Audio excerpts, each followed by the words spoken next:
Hi, என்னாலும் பொன்னாலே. இன்றைக்கி நம்ம சேனலில் செய்ய போகிறது ராகி அடை. ஆமாங்க, ராகி அடை தான் செய்ய போகிறோம். ஸோ இந்த ராகி அடையில் வந்து நம்மளுக்கு நிறைய நியூட்ரிஷன்ஸ் இருக்குது. ஸோ நான் இப்போ நம்ம தோசை, இட்லி, சப்பாத்தி அந்த மாதிரி செய்கிறத விட இது கொஞ்சம் ஈஸி, டக்குன்னு ஆகிடும். ஸோ இந்த மாதிரி ஒரு பாக்கெட்டில் எந்த பிராண்டாக இருந்தாலும் சரி ஒரு ராகி மாவு எடுத்துக்கோங்க.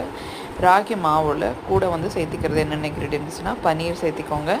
பன்னீர் வந்து ஒரு தண்ணி வச்சு ஒரு 2 மினிட்ஸ் பாயில் பண்ணி எடுத்து வச்சுருங்க.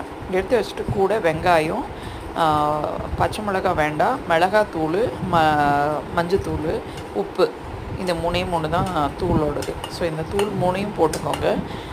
வெங்காயமும் பன்னீரையும் நல்லா பொடுசாக இது பண்ணிக்கோங்க. நம்மளுக்கு இதுக்கு பண்ணவில்ல அந்த மாதிரி சின்ன சின்னதாக கட் பண்ணி எடுத்துகிட்டு லைட்டாக அப்படி கையில் தட்டி நம்ம தவாவில் போட்டு எடுக்க வேண்டியதான். ராகி அடை ரெடி.